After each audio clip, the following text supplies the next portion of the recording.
Inside the NBC studio in Chicago, the air was thick with anticipation. The stage lights cast shimmering beams onto the audience, a sea of murmuring faces and raised phones, ready to capture every moment. The familiar, upbeat theme song of the Steve Harvey show filled the space. But tonight, something different lingered in the air. A potential stillness lay just beneath the applause. Steve Harvey walked onto the stage, that iconic half-grin on his face, but his eyes held a deeper warmth than usual. He clutched a set of cue cards, a force of habit, but his mind seemed to be elsewhere. Tonight was different. From the very first second, Steve knew it. The energy in the room felt less like entertainment and more like something sacred was about to unfold. With a voice full of admiration, Steve introduced his guest. He didn't call him a Hollywood star, though he certainly was. He introduced him as something rarer, a soul that millions felt deeply connected to without ever having met. The media calls him the face of one of the most groundbreaking series of the decade, Steve announced to a chorus of applause. The internet says he carries a heavier responsibility than any actor alive. Me, I say he's a living reminder of the courage it takes to stand for your faith. The room erupted as Jonathan Roumie stepped onto the stage. He was dressed in his usual understated style dark jeans, a button-down shirt, and a simple blazer. Nothing flashy, just him. He waved briefly, smiled softly, and gave a slight nod, visibly uncomfortable with the overwhelming attention. As he sat down beside Steve, the energy in the room shifted again. Less show, more truth. There was no rush, no performance, just presence. Jonathan spoke quietly, almost as if trying not to disturb the peace in the room. He thanked the audience, then admitted, half laughing, half shy, that this kind of reception always caught him off guard. "I'm just a guy trying to do his best," he said. Steve leaned in with a grin. "Man, that's exactly what makes you special." They began to talk, not just about film roles and Hollywood gossip, but about humanity, about faith, about what it meant to move through the world without armor, even when the world gave you every reason to wear it. Steve brought up the weight of Jonathan's role as Jesus in The Chosen. "It's got to be a heavy load," Steve said, "to wake up every day and embody such a monumental figure. Do you ever feel like an imposter?" Jonathan nodded, without hesitation. "Every day," he answered honestly. "There are days I look in the mirror and ask, who am I to be doing this?" The doubt is a constant companion. Because on one side, you have the critics, who say it's just a role. On the other, you have people with such high expectations. They look at you and they almost don't see Jonathan anymore. He paused, his eyes drifting somewhere far away. And the hardest part is finding that balance. How to honor the role without losing yourself. How to bring people hope without being crushed by the weight of it. His words settled like a weight on the room. You could feel it. People holding their breath, reflecting on their own burdens. Steve, visibly moved, unconsciously touched the small, silver crucifix that hung around his neck. He didn't say anything at first, just let his fingers rest there, a quiet acknowledgement of something only he could feel. "You talk about doubt like it's familiar," he finally said, his voice softening. Jonathan nodded. "It is. Silence has been my companion for a long time, but in that silence, sometimes I hear the clearest things." Steve leaned back slightly. "You ever hear God in that silence?" For the first time in the interview, Jonathan paused. A real pause. Then he looked Steve directly in the eyes. "Yes," he said. "I believe in something greater. I've questioned it. I've walked away from it. I've felt alone. But even in the deepest darkness, I could feel something, a presence, a peace. Not always loud, not always comforting, but always there. In Steve's earpiece, a cold, sharp voice cut through. Steve, steer it away. Don't go deep on this stuff. The audience doesn't want a sermon. It was Marcus Thorne, the executive producer.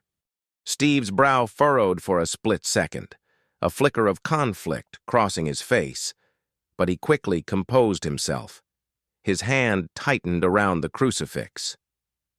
"That's faith," he said quietly, as much to himself as to Jonathan. "Even if it doesn't have a name, even if it's just something you feel." Jonathan's gaze was now on the cross, his expression shifting. He leaned forward slightly, almost hesitating, like he was about to step over a ledge. "Steve," he said, his voice lower now, full of something different, something deeper. "Can I tell you something? Something I've never said out loud in public before?" Steve didn't speak. He just nodded. In his ear, Marcus's voice was more insistent. "I said no. Steve, move to the fun Q&A. Now." Steve ignored it. He felt a weight in his own chest. This wasn't an interview anymore. It was something else. Jonathan took a long, intentional breath. "There was a night," he began. "A few years ago, I was in a really dark place. I had been a struggling actor for years. I was getting rejection after rejection, not because I wasn't a good actor, but for other reasons." He hesitated. "They said my faith was a liability. They said in Hollywood, you have to choose between God and a career." The studio was dead silent. "And I almost believed them," he continued. "I was at rock bottom. No calls, no roles. My bank account was empty. Everything felt empty. I wasn't even sure I wanted to be alive anymore." Steve froze. The emotion in Jonathan's eyes was too real, too raw. "I was sitting in my little apartment in L.A., Jonathan went on, just staring at the wall, trying to find a single reason not to give up. And I turned on the TV, just for some noise, just to feel less alone. And I came across a show. It was your show." Steve's heart skipped a beat. Marcus's voice in his ear was now a furious growl. "Steve, I am warning you for the last time. Cut him off." But Steve couldn't. He was captured. "But it wasn't just what you said that got to me," Jonathan added. "It was how you said it, like you'd lived it, and you were wearing this crucifix, this exact one. And I remember thinking, this man believes in something bigger. Maybe I can too." Steve slowly looked down at the cross on his chest, his fingers tightening around it. "I watched that clip 3 times, Jonathan whispered. "And the next morning, for the first time in weeks, I got out of bed." He sat back slowly, as if the memory itself had weight. "I've never told anyone that," he said, "but I've carried your words with me ever since." Steve didn't speak for a long moment. When he did, his voice cracked. I was just talking from the heart. I had no idea." Jonathan interrupted him gently. "That's just it. You didn't have to know. That's what made it real. You weren't trying to inspire me. You were just being yourself. And that saved me." There were emotions swelling in Steve's eyes now. The studio lights reflected off a tear that escaped down his cheek. He could feel the dead silence from the control room. Marcus had to be losing his mind.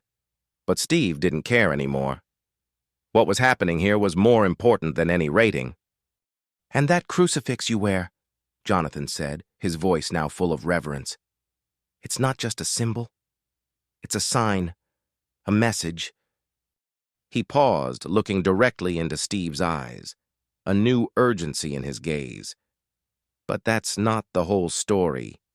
Steve." Steve looked at him, confused, but open. Jonathan leaned forward, his voice dropping to a whisper that the entire audience strained to hear. The story of how I almost gave up wasn't just about me. There was someone else in it, someone more important.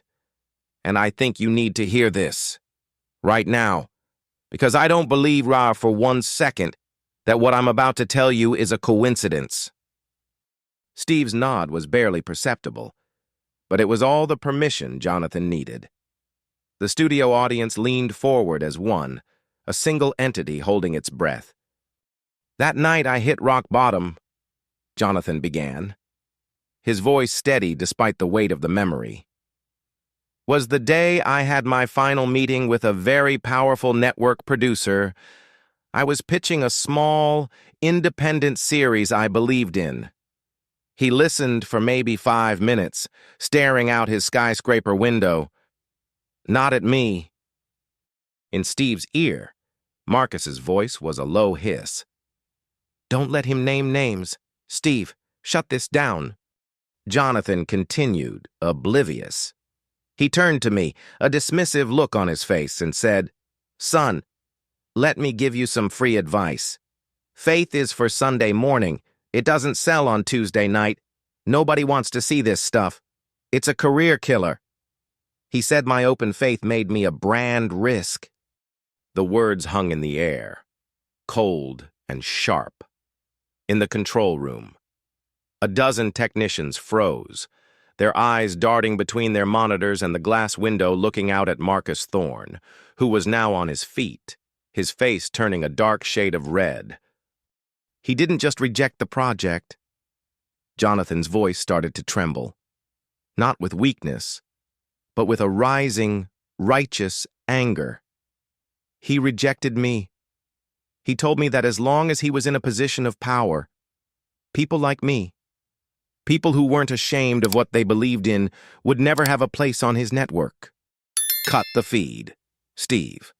The roar in Steve's earpiece was no longer a whisper. It was a desperate, furious command. I will fire you on the spot. Do it now. This was the moment, the crossroads. Years of playing the game, of towing the line, of smiling when he was told to smile, it all came down to this. His career on one side, and the raw, bleeding truth of the man sitting opposite him on the other. Steve Harvey didn't flinch. He didn't look at the camera. He looked at Jonathan. Then, slowly, with the deliberate calm of a man who had just made a decision that would change his life, he reached for his ear. The audience gasped. It was a small, collective sound of shock and realization. He wasn't adjusting the earpiece. He was removing it. The clear, coiled wire came free, and he placed the small device on the coffee table between them. It landed with a soft, definitive click that echoed through the silent studio like a gunshot. It was an act of rebellion, an act of war. For a split second, the giant screen behind them flickered to black, then snapped back on. The applause sign blinked erratically, a frantic, silent spasm. In the control room, chaos had erupted. Steve ignored it all. He turned his full attention to Jonathan, whose eyes were wide with disbelief and a dawning, profound respect. Please, Steve said, his voice now imbued with a new authority, a strength that came from a place deeper than a television persona. Continue, son. The world needs to hear this. Marcus Thorne, watching from behind the glass, slammed his fist on the console. Cut his mic! Go to commercial! Someone do something! He screamed. On stage, Steve's microphone suddenly went dead. The silence was deafening. Steve didn't panic. He simply tapped the mic twice, looked directly at a loyal sound technician on the floor, and raised an eyebrow. The technician, ignoring the frantic hand signals from the control room, slammed a switch on his board. Steve's mic crackled back to life. They can't stop the truth, Steve said, his voice booming through the speakers now, sending a wave of energy through the crowd. Go on, Jonathan. A new fire lit in Jonathan's eyes. He wasn't just telling a story anymore. He was giving testimony. That producer, Jonathan said, his voice clear and strong. He thought he had buried me. He thought he had buried that idea. But he didn't just do it to me. What I found out later, what broke my heart, was that he had done the exact same thing to another young filmmaker just a year before. The plot was thickening, twisting into something no one could have predicted. This young man, Jonathan went on, he wasn't an actor. He was a director. He had poured his life savings, gone into debt, to create a short film. A beautiful, heartfelt film about the calling of the disciples. He brought it to the same producer, hoping the network would help him turn it into a series. Steve leaned in, his entire being focused on the next words. The battle in the control room seemed to fade away, defeated by the power of the story unfolding on stage. And that producer, Jonathan said, his gaze sweeping across the audience before landing back on Steve. He laughed at him. He called the project a sentimental waste of money and told the young man to go back to making commercials. He killed the project and crushed that director's spirit. A heavy silence fell. This was more than one man's struggle. It was a pattern of behavior, of power abused. But here's the thing about faith. Steve, Jonathan said, a small, triumphant smile playing on his lips. It's like a seed. You can bury it, you can stomp on it, you can try to convince the world it's dead, but you can't stop it from growing.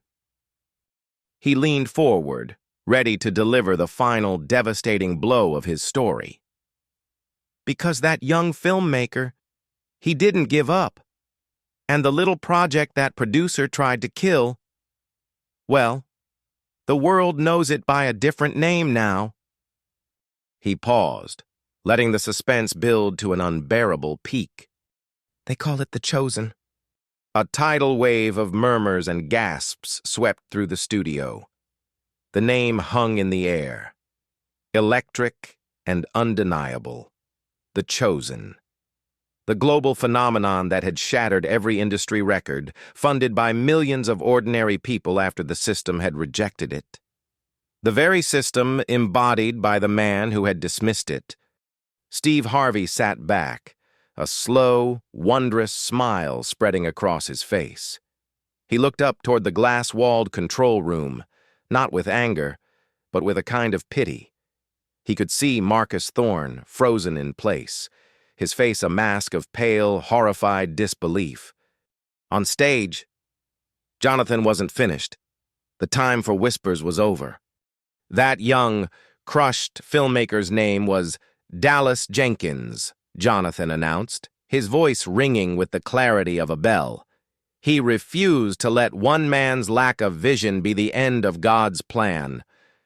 The audience erupted into spontaneous, thunderous applause. It wasn't just for Jonathan or the show. It was for every person who had ever been told they weren't good enough, that their dream was worthless. It was a roar of defiance. Steve let the applause wash over them before raising a hand for silence.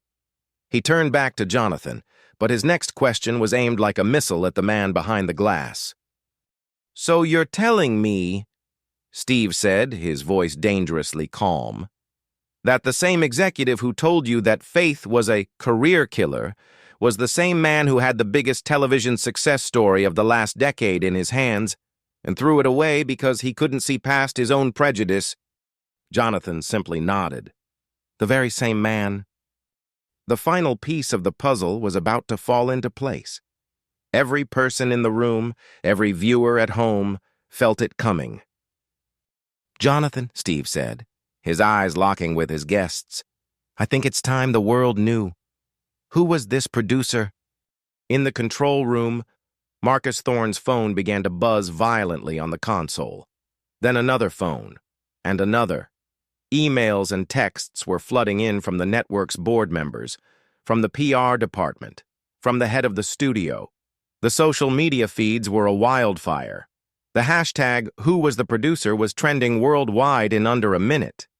He was trapped, exposed, the architect of his own demise. Jonathan took a deep breath. He didn't look at the control room. He looked directly into the main camera, speaking not just to the studio audience, but to the millions watching at home.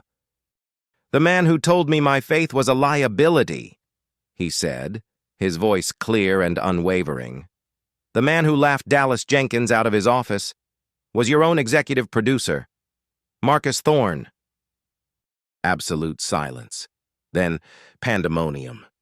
Not the chaos of anger, but the pandemonium of justice. The audience was on its feet, not just clapping, but cheering. Some were crying. It was a moment of pure, unadulterated catharsis.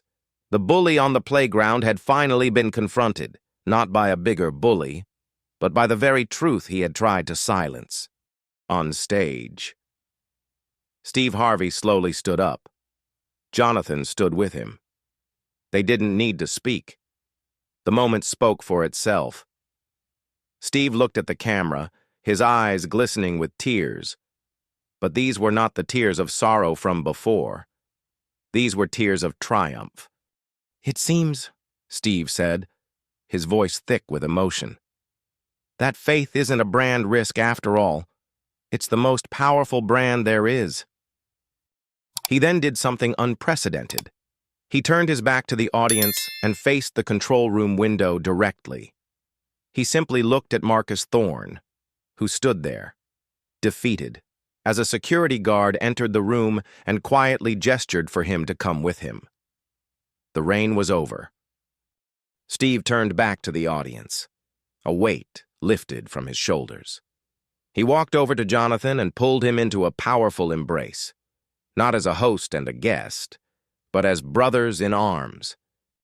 "You didn't just tell your story tonight, son," Steve whispered, his voice cracking. "You set a lot of people free." He let go and faced the camera one last time, his iconic grin now brighter and more genuine than ever before. He held up the crucifix that had started it all. "They tried to turn off the mic," he said with a joyful laugh, "but they forgot to tell God to be quiet." The crowd roared its approval, a wave of love and respect washing over the stage as the show's theme music. Once a simple jingle, now sounded like an anthem of victory. Thank you for following this story. Where are you watching from? Let us know in the comments below. If you'd like more inspiring stories about justice and resilience, don't forget to subscribe to our channel. We'll be back tomorrow with another must-see story you won't want to miss.